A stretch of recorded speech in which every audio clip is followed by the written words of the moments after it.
And that's when the heavy hit.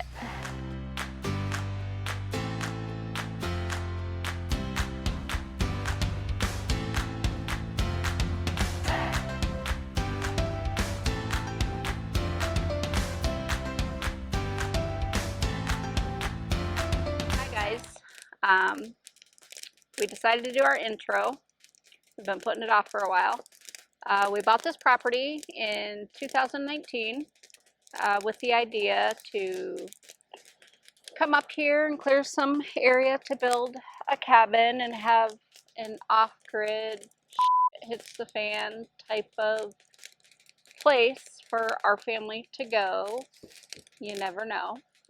My husband's always been a plan ahead kind of guy. His sister moved up here in summer of 2019. She got a job, pastor of a church in Republic. We helped her move up here and decided while we're at it, we'll look for some property if we could find some up here. And we had 3 or 4 that we looked at. Once we saw this one, we both kind of were head over heels for the property. It's very remote. There's no running water. There's no electricity.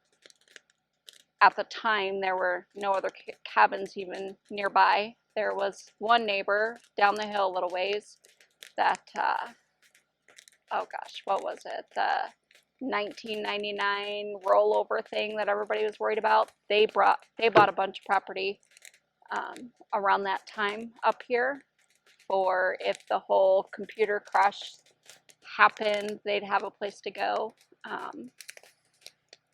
It was 4 or 5 of those guys, and it ended up one moved up here permanently, and he's still here today.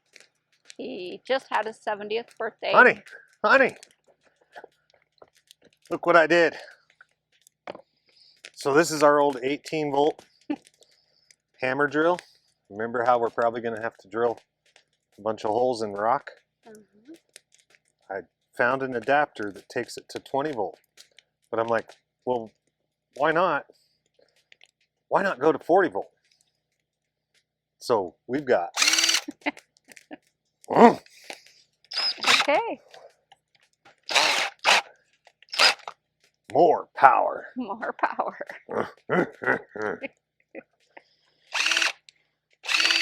There you go. DOG. Pretty proud of that. Oh, Oh boy. I bet you are. DOG's got to be in the middle, huh? Yeah. The center of attention. Anyway, So we bought the property. the neighbor Oh, go ahead. down the hill, it was like 1999, right? The rollover of 2000, what was that called? Yeah. Like Y2K. Y2K, that's what it was. They had big concerns about that. A lot of people did back then. And they come up here and bought a bunch of property, and they all planned on building their this yurt is one of the things they built. But anyway, they planned on having this off-grid escape in case this whole system crashed and they needed somewhere safe to go. One guy ended up living up here full-time. He loved it so much. This is where he wanted to be. And he just had his 70th birthday, and he's still here. At this point, he leaves from November to April because of the heavy snows. It's just become a lot for him to maintain on his own. There's nobody else up here helping him. He's got to maintain the road to get up to his cabin. It's a private road. Yeah. There is a public road down low on the hill, or below the hill, but it's a private road all the way up to here. Which is a good, what's it take us, 10, 12 minutes to get down the mountain? Yeah, 12 or 15, I would say. Yeah. So I don't know how many, as far as, is it a half mile, 3/4 mile? I don't really know. I mean, as the crow flies, it's probably 1.5 miles total, but it's very windy and S-curve. Right. So it's a lot to maintain, especially the amount of snow that they get here in the wintertime. So he had just recently, in the last few years, started to spend his winters down the mountain at his sister's. But until recently, he lived up here year round, all the time. He put in a well, so he's got running water, he's got a shower, that type of thing. He's not like totally, what do I want to call it? Hillbilly? Yeah, not hillbilly. No. He's not a total caveman. He has some amenities that he enjoys. But for the most part, he's up here by himself on his own, maintaining his land, living off grid, and it's awesome. Yeah. He's welcomed us wholeheartedly. He actually brings us water whenever we need it for showers, mixing concrete, whatever it is. He comes up here often just to check on us and say, hey, what do you need? What can I do for you? So that's pretty cool. Yep. And now we've got a gentleman above us, him and his girlfriend, but it's 80 acres total? Yep. I think it was a 40-acre plot. 220s. In 2 20-acre plots. They're a little bit higher than us. They built a small off-grid cabin. Same kind of thing, just to get up, get away from the crazy, and enjoy some peace and quiet. And we become friends with them this last trip up here, which is kind of cool. What else? Why we're here? We planned on building in 2019. Yep. But then stuff happened. We had issues with our work. We own our own business. Right. And we had some employees going a different direction. And so we rushed out of here, cleaned up camp, packed everything away, rushed out of here with the idea that we would be back the next summer. And that was 2019. So the next January, COVID hit. Yep. And things got absolutely crazy. And this would have been the ideal place to be during COVID, but we also had our business to keep, moving along, and a lot of contracts got canceled for our business, so it got a little bit tough. So yeah, we spent the first year keeping our business alive, right, and moving along. What'd we do? We started looking into auctions. Actually, you did. Yep. And we would go to different businesses that were going out of business auctions, or whatever the reason was for the auction. We would go package the equipment that people bought. We did what was called rigging. Yeah, rigging. And prior to that, we had to lay off a total of 3 employees out of, we had probably 8 total at that point, yeah. maybe 7. So we had to lay off 3, and then we decided to take on the rigging opportunities from the auctions, and immediately we were able to bring those people back. One had already found a job, so he didn't come back. But the point is that we had to do whatever to keep our guys busy. Whatever we could to help the business out and keep the employees employed. As many as we could. Right. And it worked.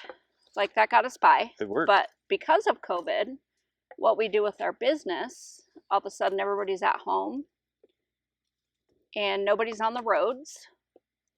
So our business, probably I would say 7-8 months after COVID happened, our business just skyrocketed.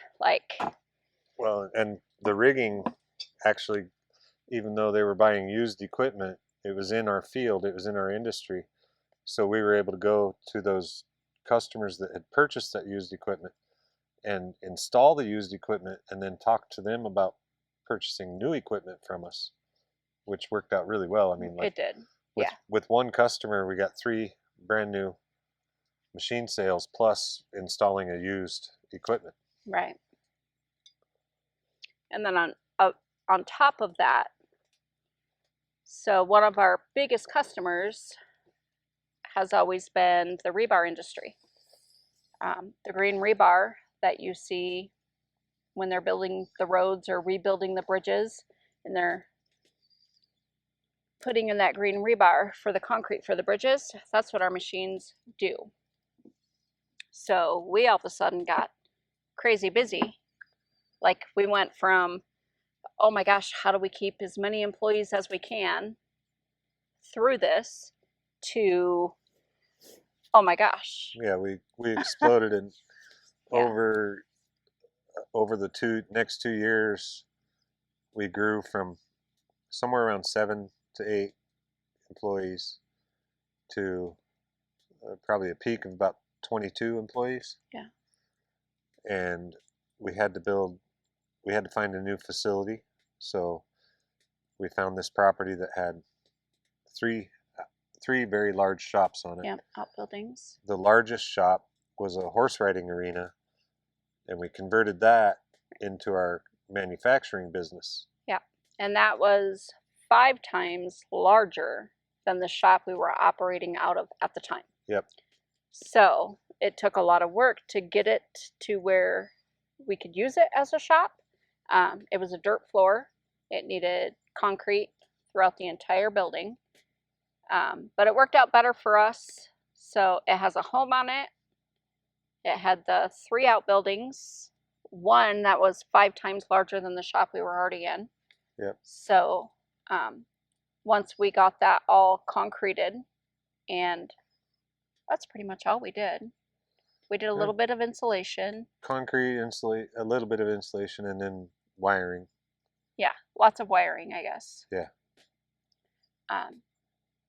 We were able to, a new home on 40 acres with 3 outbuildings and our business on site for way less than we could have purchased in an industrial park. Right. Just a building for our business.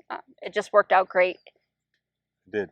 And we love it. Yeah, we love it. It worked out amazing. It's a beautiful We property. have lots of room to grow. We have another entire building that is how many square feet? That one's 5,000. 5,000 square feet. That's completely empty. That right now we're using for storage, that if we need additional space, we have it. Yeah. Worked out great for us. We ended up moving from a home that we built ourselves. No loan, just on our own, from living paycheck to paycheck, living in a mobile home on the property, building the home as we were able. And it took us about 10 years to build that house. I don't think we ever finished it. Well, yeah, I guess we never finisted it. We were living in it. It was a beautiful home. There's pictures on the very first video. If you guys are interested. It's a beautiful home. It was amazing. We love it. We'd have never left. We had no loan. It was completely paid for. The only reason we left that home was we had this amazing opportunity come up where we could have a brand new home on 40 acres. The old house was only 10, and 3 outbuildings, one 5 times larger than the shop we were operating out of, all in one. And it was way cheaper than having to go purchase in an industrial park somewhere to grow our business that was all of a sudden growing so fast we could hardly keep up. Yep. So yeah, it just worked out perfectly, and we love the house. We love having the 40 acres. It's amazing. We love it. And we ended up selling our home that we built, just paycheck to paycheck. We sold that to our daughter and her husband and her family. They Yep. now live in it. So it's not like we had to sell the home that we... It stayed in the family. Yeah, it stayed in the family, and we get to go there every day, like see it evolve. It's amazing. We love it. So it's kind of the best of both worlds. Yeah, we built this home that is amazing and we loved and had no loan on. Like, it was a paid for home, land, house, all of it, completely paid for. We were able to sell that and pay not quite half, but a lot of that loan off. Yeah. So actually, 450, nearly half of the new place that we're in completely paid off just by selling that home to our daughter. Yep. So yeah, lots So of big then- things happened once we purchased this property that we didn't plan on. Or so now we're in present time. Well, we went from barely keeping afloat in 2020 Okay. to having to work that and, you know, keep employees employed. Right. To by 2022, we were tripled in size Crazy busy. and busy as heck. And then November 2023. And also moving into a new facility, like being the owners of the company, trying to keep the business moving and things happening while making that move from one building to another. So it wasn't a few miles. We're talking Fort Morgan to Wiggins. You're talking a 30-minute drive, and we're not in Wiggins. We're 12 miles south of Wiggins. Yeah, 12 miles south, right? Yep. So, I mean, that's a 30-minute drive from one shop to the other, which is big. I mean, it's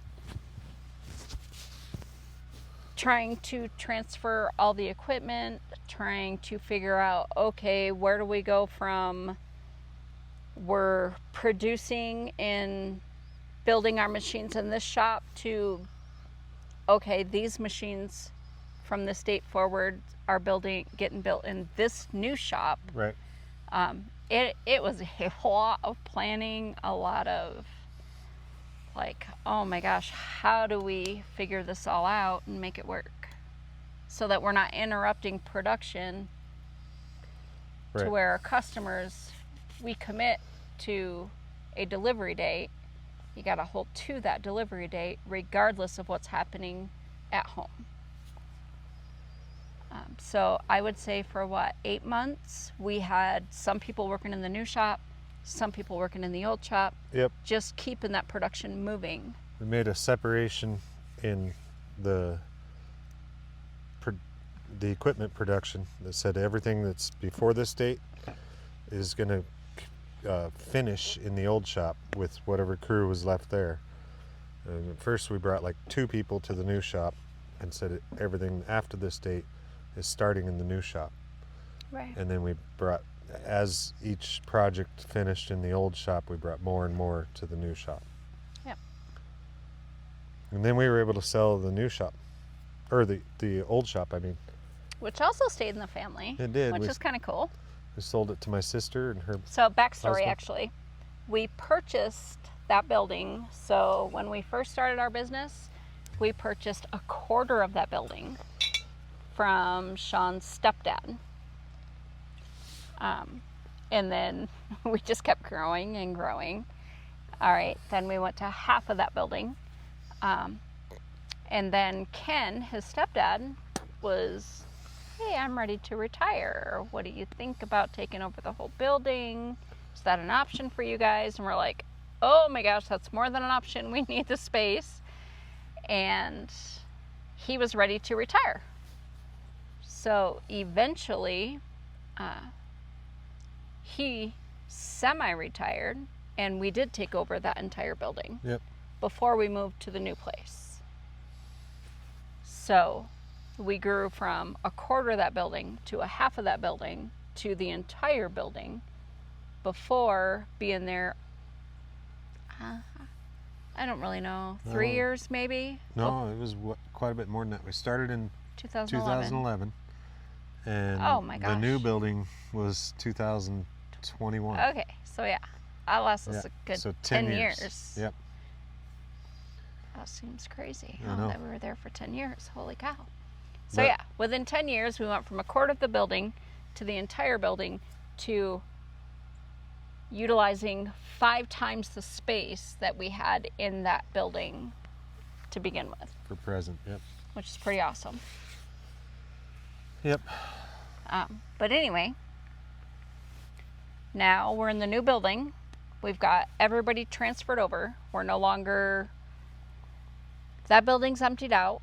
We've sold it, and we sold it to our sister, back to So our sister's dad, the person that rented us a quarter of the building to half to selling us the entire building, she took over for her dad's glass shop that was originally in the building. Yep. And the original business that operated out of there was a glass shop. They do mostly windshields, car glass. At one time, they also did, like, Jim did traveling for home windows and stuff like that. Yep. But for the most part, at this point, they mostly do auto glass. If you have a windshield break, anything like that, they repair it. So she took over for her dad. Her and her husband, Kevin, now run American Glass. And they repurchased the building back from us. And that is where they're running their glass shop out of, once again, from Ken to his daughter, Kendra, now running their entire glass shop out of that entire building. Yep. So if you're ever in Fort Morgan, Colorado, get a rock hit your windshield, get a chip, right? Go to American Glass in Fort Morgan. Yeah. So now, where are we at? So we've sold the building. We're now in our new place. And that's when the heavy hit.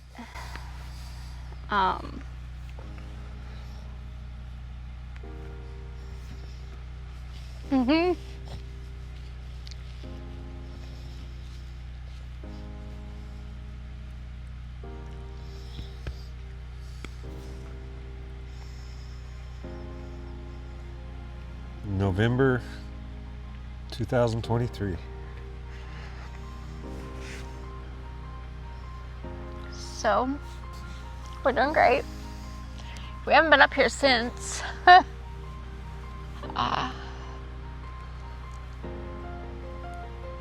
So I had some pretty bad gut issues going on, and I finally talked him into getting him in to see my doctor. yeah, I got a colonoscopy, and they could tell there was a blockage and in my colon. Well, she did a MRI first, right? I think. No, I think the colonoscopy was the first step. Oh, it was. Yeah. And then they did the MRI. But my colon was down to about a dime of an opening, and I was packed up and very distended. You could tell he's very uncomfortable. I knew for a long time something was wrong, just didn't know what was happening. Probably dealt with it for around 2 years. 2 to 3 years, I would say. 2 to 3 years. And I had met this more natural doctor, not the typical big pharma. Honestly, she was very much supportive of the all natural approach to health, any kind of mental health, physical health. She was very supportive of the natural approach. So I finally convinced my husband to go see her, and she was a blessing to us, Sarah Whitney. So she got the colonoscopy and the imaging, and ended up being stage 4 colon cancer.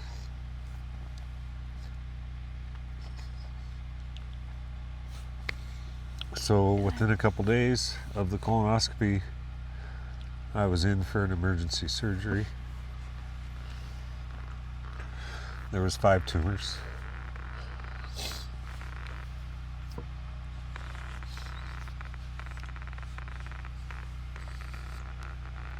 The largest was 10 centimeters in diameter and probably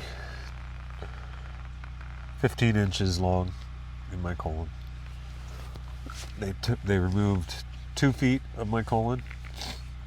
The surgeon also was able to remove 3 other tumors, but 1 tumor was not operable. it's wrapped around an artery, so it's too risky. But that was the only tumor left.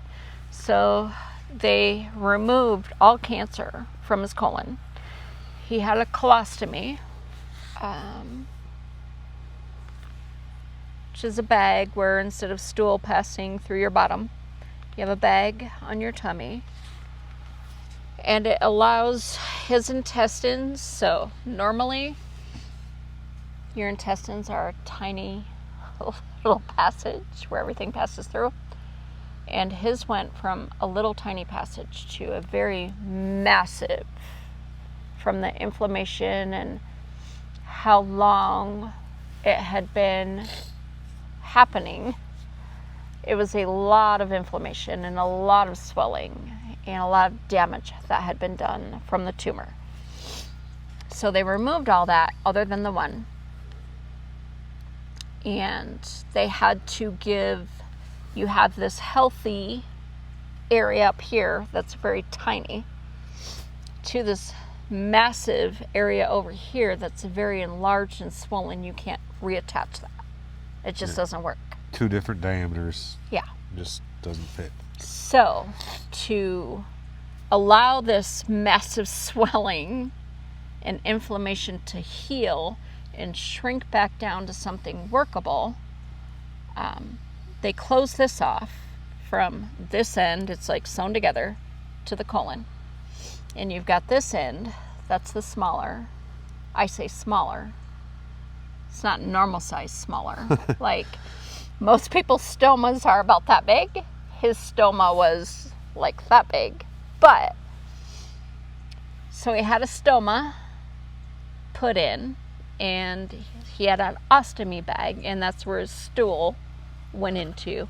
And we would change that bag out throughout the day when he had bowel movements, so that the rest of his colon could heal and recover and shrink back down to normal size, so at a later date they could reattach things and everything could flow the way it's supposed to.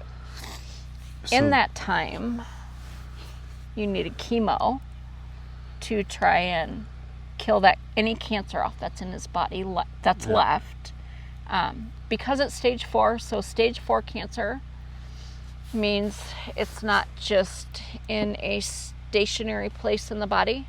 It means it's metastasized. It means it's metastasized into your bloodstream. And it's creating new tumors elsewhere. Possibly. Well, in this case, they suspect the tumor that started it, or where the cancer started, was in my colon.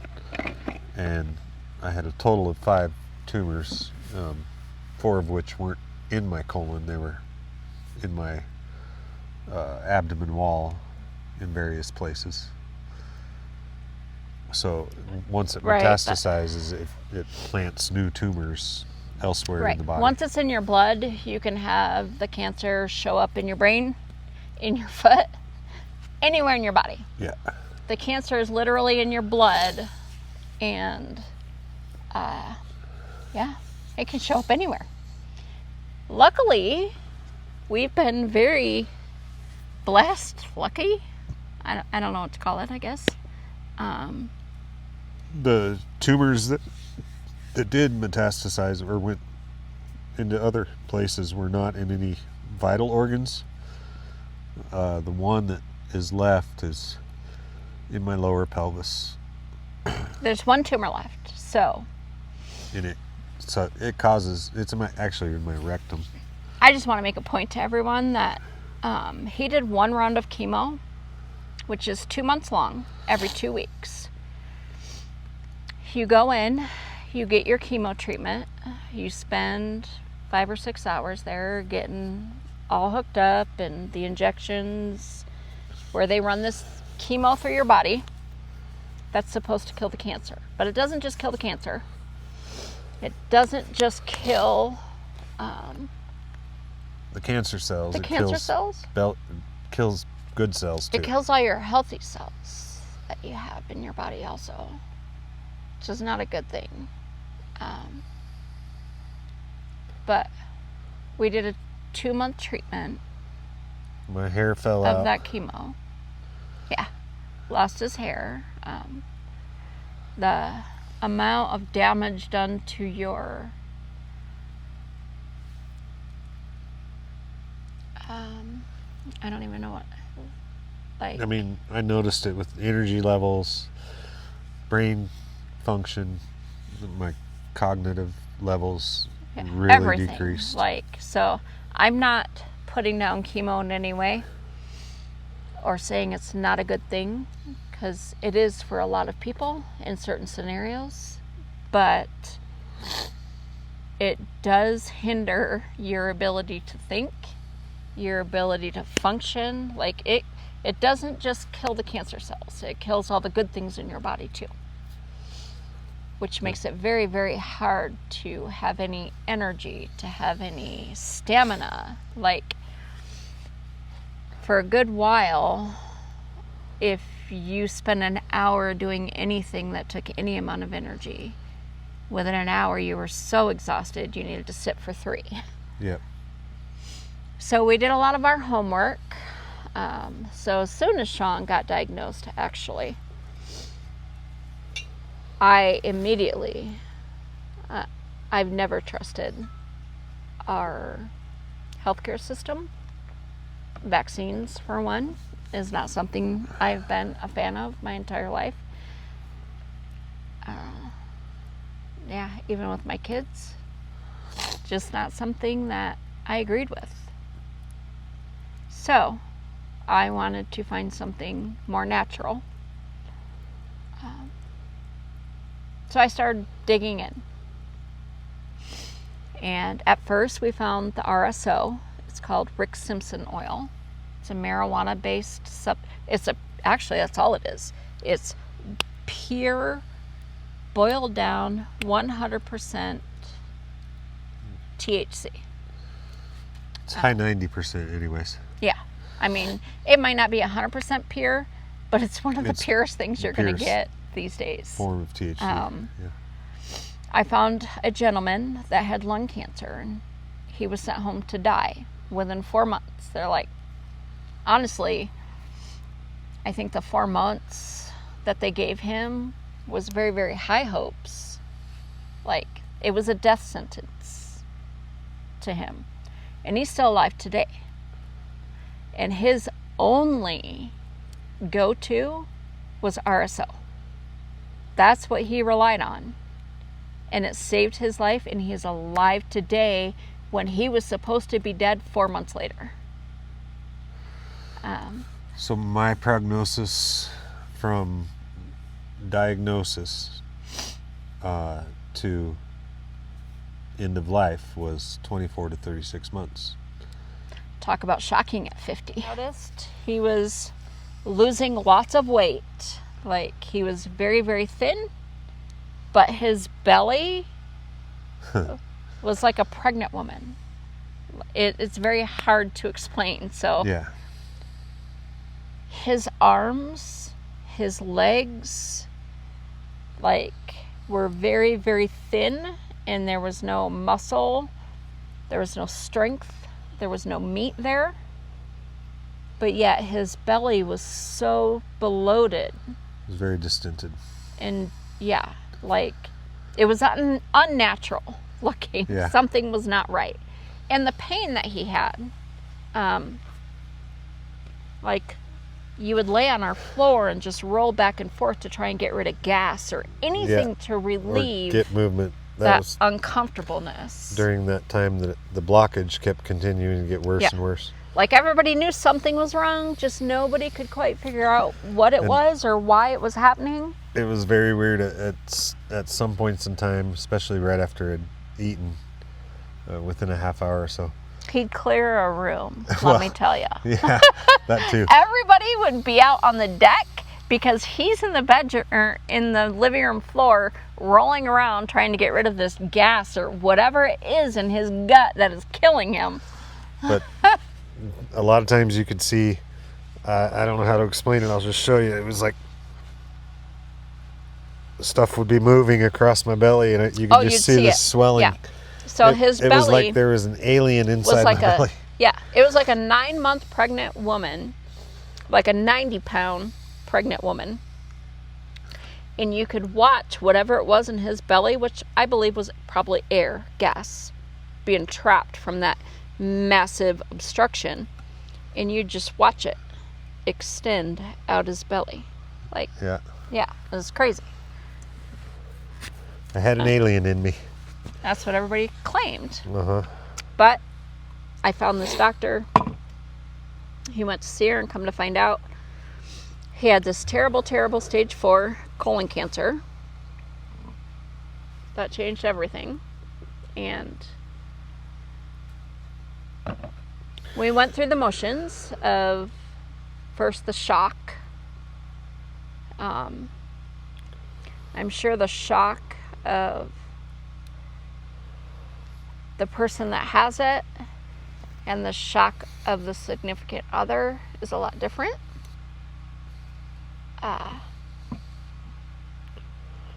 Like listening to the doctors and the nurses at the time. My opinion at the time was, if my husband was here a year from now, I would be lucky. It just sounded so bad. Right? Anyway. So, the first ER visit when I probably started developing cancer was in 2021. Or was it 2020? 22. I think it was. So we were in the new place by the end of 2021, and it was before that. We were still in the old house.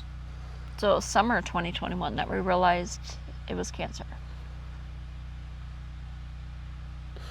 So I didn't get diagnosed with cancer until November of 2023.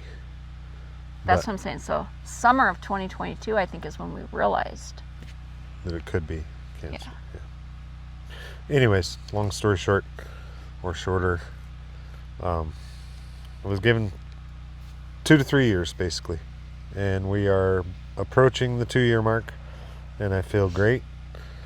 Well, but not as good as original. Go ahead. We didn't finish. So, and I'm not discouraging anybody from doing chemo. That's not the point of this video. The point of this video is explaining what got us here, deciding, hey, let's build this cabin that we wanted to build in 2019. So I think that's the whole goal. Is in 2019 we bought this property thinking you have forever to live. Everybody does, right? We don't think about anything changing our plans. And we had a massive interference in our plans that said, hey. Yep. But at this point, we're not letting anything stop us. If you want to get this done, you better do it. And if this is what you want to do, do it. And that's life. Life is going to smack you in the face over and over. Yep. And at this point, it's you're not going to live forever. And do what makes you happy. Do the things in your life that bring you joy. Because you don't know when that joy is going to be interrupted. You don't know when that joy is going to be taken away. Like, just do the things you want to do, because that's what's important in life. It's not about work. It's not about how much money you have. It's not about how much you own. It's about what makes you happy in life. There's a song related to that. Who is it? I don't know. I gotta remember who it is. Anyway, so we're here building this cabin. The bright ideas we had in 2019 are now coming forth in 2025. Yep. And so Sean's cancer is not gone. He has one tumor still there in the rectum, but he has been reconnected. Everything works as normal at this point, right? Somewhat. We shouldn't. So everything is reconnected, and everything functions as it functions with you most of the time. I get a little weak. He does have, so the chemo brain is truly a thing. Oh, One of the smartest men I've ever known will forget if he has fucking underwear on. Sorry, just saying. But it's real. Chemo brain is real. But here we are. We're here to build the cabin that we've wanted to build for a very long time. And our son, at this point, is running our company for us. So that's one big thing that we needed. It's a step we needed to take so that we would be able to come up here and do this, is find somebody to take his place as far as selling equipment, running the business, and making money to keep us successful, to be able to come up here and do these things that we want to do. And we also have Tyler, you're the man. We love you. Thank you.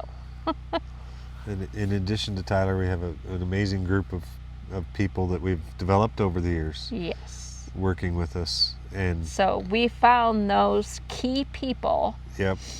for our business that they're lifers. Their heart is in it. They want it as much as we do. Our success is their success. And everybody that currently works for us, they're, like you said, lifers. Yeah, they're lifers. That their heart's in it. They know why we're here. We're here for them as much as we are for us. And they've seen it. They support us. They love us. And they've made it possible for us to do what we're doing. Exactly. And we thank you, because without those employees, it's never one person. We can hire somebody to run the company and take Sean's place as far as sales or design, but without a crew with their entire heart in it, it wouldn't really matter. We have a crew of nearly 20 people at this point that they love us, we love them, their heart is in it. They're there to build this business to the best it can be, and we're super grateful for those people. Yep, for sure. Okay. What's next? Next is the cabin build. Let's get her done. Thank